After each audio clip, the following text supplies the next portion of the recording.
What happens when a respected actor walks into what should be a friendly morning interview, only to find himself ambushed? In just 34 seconds, a simple conversation would turn into one of the most uncomfortable on-air clashes in recent memory, exposing the true character of its host and leaving viewers speechless. Patrick Stewart entered that studio expecting the usual morning routine. A few questions about his latest project, some light-hearted banter, a charming close-up or two.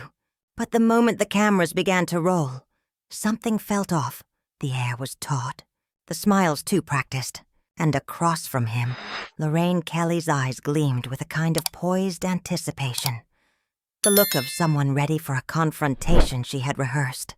Patrick Stewart. Her voice carried that familiar morning show warmth. "Wonderful to have you here." He nodded politely. "Thank you, Lorraine. A pleasure." "Before we talk about your new project," she continued, "there's something I've been wanting to ask you, something that's been bothering me." Patrick tilted his head, curious but cautious. "Of course. What would you like to know?" Lorraine leaned forward, tone shifting almost imperceptibly. "I've followed your career for years, and I can't help noticing that you always seem to cast yourself as a kind of moral authority, a voice of reason in Hollywood." Patrick's expression softened into polite confusion. "I try to use whatever platform I have responsibly." "Responsibly?" Lorraine echoed, letting the word linger in the air like a challenge. "That's interesting, because from where I sit, it looks a lot like sanctimonious preaching." A hush fell over the studio. Even the camera operators glanced at each other, uncertain whether to keep rolling. Patrick straightened slightly, his tone calm but edged with steel. "I'm not sure I understand what you're getting at, Lorraine." "Oh, I think you do," she said, that fixed smile still plastered across her face, even as her words grew sharper. "You come on shows like this, talking about politics, social issues, telling people what to think and feel. But who elected you our moral compass?" Patrick took a quiet breath. "I share my opinions when asked, as you're doing right now. I don't claim to be anyone's compass." Lorraine's laugh was short and joyless. "Don't you, though? Every interview, every tweet, every public appearance. Patrick Stewart, telling the world how to live their lives." His patience thinned. "I express views on issues that matter to me. That's not the same as telling people how to live." "Come now, Patrick," she pressed. "You've spent a career playing authority figures, captains, professors, mentors. Maybe you've started to believe your own hype." "I think you're confusing the roles I've played with who I am," he replied evenly. "Am I, though?" Lorraine shot back, her voice sharpening like glass, "because it seems like you can't tell the difference anymore either." The temperature in the room dropped. Producers whispered frantically into their headsets. But Lorraine didn't flinch. She was locked in now. Patrick studied her, his calm returning, but colder this time. "Lorraine, I came here to talk about my work. I didn't expect a personal attack." "A personal attack?" she echoed, her composure beginning to crack. "I'm asking questions about your public persona. Isn't that journalism?" "Journalism?" Patrick raised an eyebrow. "Is that what you call this?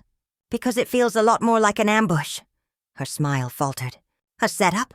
That's rich, coming from someone who's spent decades setting himself up as some kind of cultural icon." Patrick's tone deepened. "I've simply done my job to the best of my ability. If that offends you, perhaps the problem isn't with me." Lorraine's eyes flashed.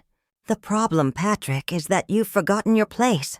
You're an actor, an entertainer, nothing more, nothing less. And you're a television presenter." He replied smoothly. "Yet here you are lecturing me about my place in the world." Her mask slipped. The warmth, the poise, gone. "I provide a service to viewers. I don't pretend to be something I'm not." Patrick's reply was soft, but final. "Neither do I. I'm a human being with opinions and concerns just like anyone else.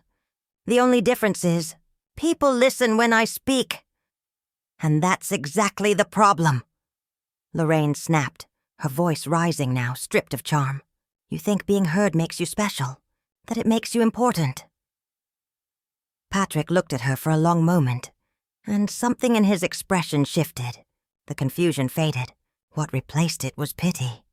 Lorraine, I have to ask, what is this really about? Patrick's voice was calm, almost gentle. The tone of someone trying to understand, not attack. Because this level of hostility over a simple interview suggests there's something else going on here. Don't you dare psychoanalyze me, Lorraine snapped, color flooding her cheeks. I'm asking the questions here. Patrick tilted his head slightly. Are you? Because it seems to me like you're making accusations based on your own assumptions and your own prejudices. The words landed hard. Lorraine's eyes darkened, her composure splintering for the first time. My prejudices? She hissed. That's typical, isn't it? Anyone who dares to question the great Patrick Stewart must be prejudiced. I didn't say that, Patrick replied evenly. But your behavior today suggests you came into this interview with your mind already made up about who I am and what I represent. For the first time, Lorraine's polished television facade began to crack. The rhythm of her speech faltered. Her breathing quickened. She was unraveling, and everyone in the studio could see it. You want to know what I think? She burst out suddenly, her voice rising, brittle and uncontrolled. I think you've spent so long playing heroes that you actually believe you are one. Patrick didn't flinch. His jaw tightened slightly, but his tone remained even. And I think you've spent so long attacking people on television that you've forgotten how to have a civil conversation. The line hit like a slap. Lorraine's face drained, then flushed crimson. Around the studio, heads turned. A boom mic operator froze mid-adjustment. Someone in the control booth muttered, "Keep rolling! How dare you!" Lorraine whispered, her voice trembling with fury. "How dare you come on my show and insult me?" Patrick's reply was quiet, deliberate. I'm simply responding to your behavior. You've been insulting me since the moment I sat down. This is my show.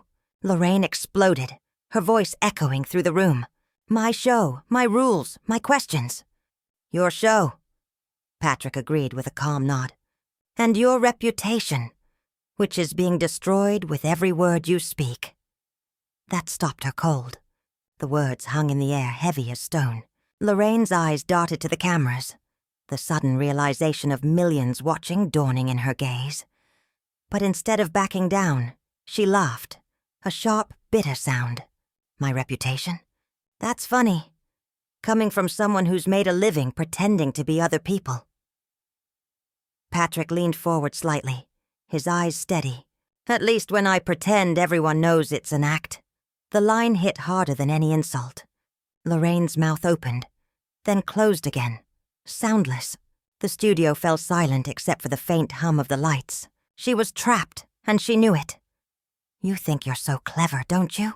She finally spat, her voice trembling.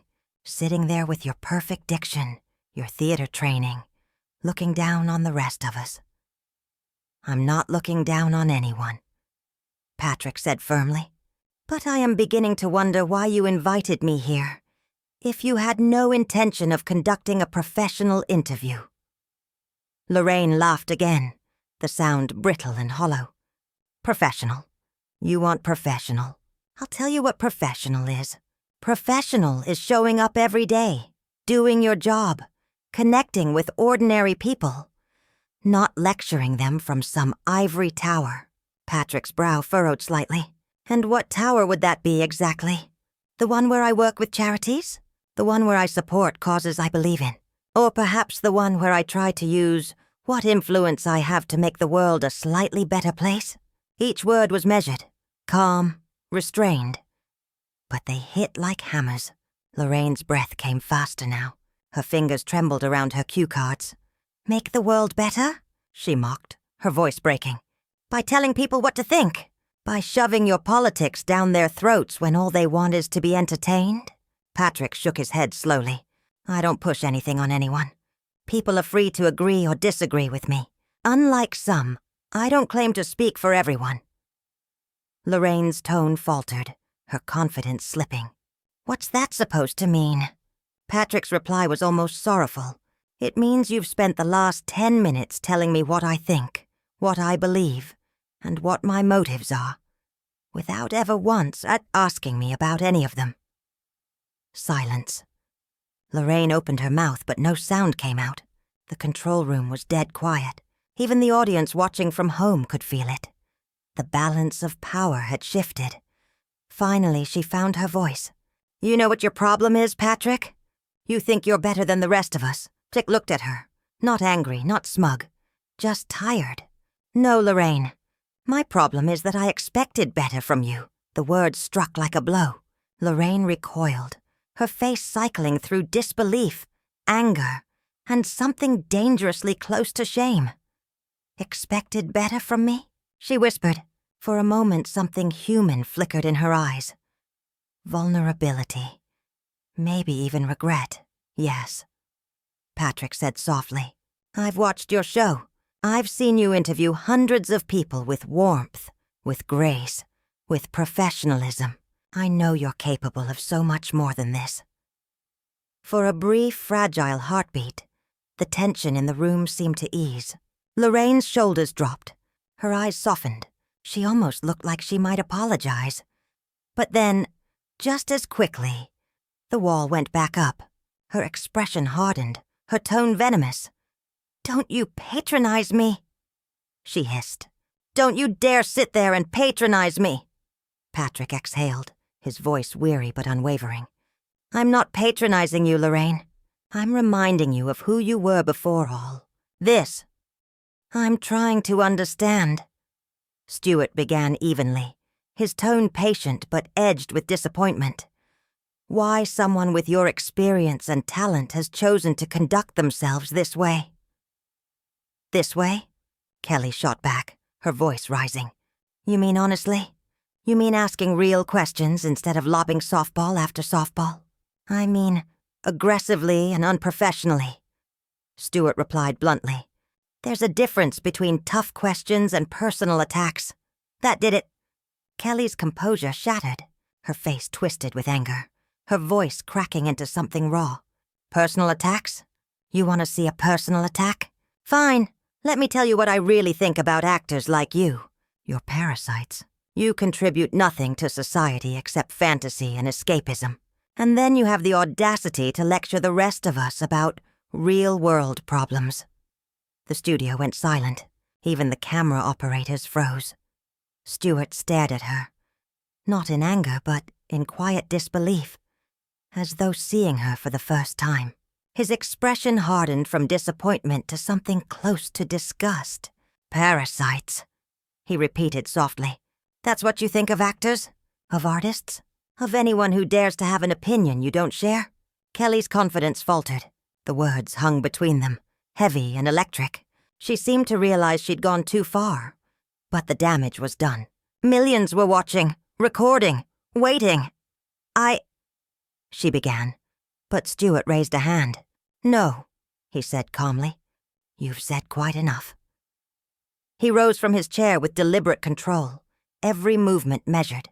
The simple act of standing carried more authority than anything he could have said. Around them, producers panicked, gesturing wildly off camera. "Where are you going?" Kelly demanded, her voice sharp with panic. "We're not finished here." "Oh, I think we are," Stewart replied, voice cool and final. "More than finished." Kelly shot up from her chair, nearly knocking it over. "You don't get to just walk away. This is my show. And this," Stewart said, unclipping his mic with slow precision, "is my choice. I don't have to sit here and listen to your personal grievances disguised as journalism." "Personal grievances?" Kelly's voice cracked again. "I'm asking the questions the viewers want answered." Stewart paused, looking at her squarely. "No, Lorraine," he said. "You're asking the questions you want answered. There's a difference." Kelly's hands were trembling as she gripped the edge of her desk. "The viewers deserve to know what kind of person you really are." "The viewers," Stewart said quietly. "Just got a very clear demonstration of what kind of person you really are." The air seemed to thicken. Kelly's face flickered. Anger, confusion, then something that looked like fear. "You can't just leave," she said, her voice shrinking. "We have commercial breaks. We have segments to fill." "Then fill them," Stewart replied, setting his mic down on the coffee table between them. "I'm sure you'll find a way to spin this into content." For a moment, Kelly didn't move. Then she lashed out again, desperation replacing confidence. "This is exactly what I'm talking about," she yelled. "The arrogance, the entitlement. You think you can just walk away when things don't go your way." Stewart stopped at the edge of the set and turned back one last time. When he spoke, his voice was quiet but carried through the room like thunder. "Lorraine, I've been in this business for over 50 years. I've dealt with difficult directors, impossible scripts, brutal critics, and audiences who expected perfection. But never, not once, have I met someone so determined to humiliate their guest for no reason other than their own satisfaction." Kelly's mouth opened, but no sound came. "You had a chance today," he continued, "to have a meaningful conversation, to share stories from a lifetime in this craft, to give your viewers something real. But instead you turned it into a spectacle, into a vendetta." His words landed with surgical precision. "You chose hostility over hospitality." Kelly's face flushed crimson. Her eyes glistened, trembling with rage and humiliation. "You don't understand the pressure I'm under," she said weakly. "The ratings, the competition. Everyone in television understands pressure," Stewart interrupted, voice firm but not cruel. "Not everyone responds to it by forgetting their basic humanity." The line hit her like a blow. Kelly staggered slightly, one hand gripping the table to steady herself. She started, voice breaking. Stewart regarded her quietly. "You what?" he asked, not unkindly. "You're sorry," Stewart said softly, stepping closer, his tone calm but merciless. "You got carried away. You were just doing your job." Kelly's mouth opened, but no sound came. Her composure, that glossy, camera-ready armor, was gone. What remained was raw panic and shame. "Because if you were just doing your job," Stewart continued, each word deliberate, "then perhaps it's time to find a different job, one that doesn't require you to tear down other people just to build yourself up." The silence that followed was absolute. Even the faint hum of studio lights seemed to vanish. Every person in that room, producers, camera operators, interns, sat frozen, witnesses to a masterclass in dignity under fire. Kelly finally managed to speak, her voice trembling, barely above a whisper. "This isn't over." Stewart regarded her quietly, his eyes softening for the first time. What flickered across his face wasn't anger anymore. It was pity. "Yes, Lorraine," he said quietly. "I'm afraid it is." He turned and began walking toward the exit. His steps were slow, measured, the walk of a man in complete command of himself. Behind him, Kelly stood motionless at her desk, her entire on-screen world collapsing around her. "Patrick!" she called out suddenly, voice cracking. "Patrick, wait!" But he didn't stop, didn't turn, didn't even flinch. At the studio doors, Stewart paused. He faced the camera directly, and when he spoke, his voice carried the weight of decades. The same voice that had once commanded crews, led armies, inspired generations. "Ladies and gentlemen," he said, steady and clear, "I apologize that you had to witness this. You deserved better television than what you got today." And with that, he was gone. The studio erupted into chaos. Producers barking orders, assistants scrambling, camera operators hesitating over whether to cut the feed. But the cameras kept rolling. Kelly stood alone behind her desk, her breathing shallow and uneven, the red tally light still burning in front of her. Cold, unblinking, merciless. She looked around and saw faces turned away, Whispered conversations, quiet judgment. The control she once wielded had evaporated. She had walked into that interview believing she could expose a legend, strip him of his dignity, and walk away, triumphant. But instead she had exposed herself. Everything she had accused him of being. Arrogant, self-righteous, disconnected, now hung over her like smoke from a fire she'd started herself.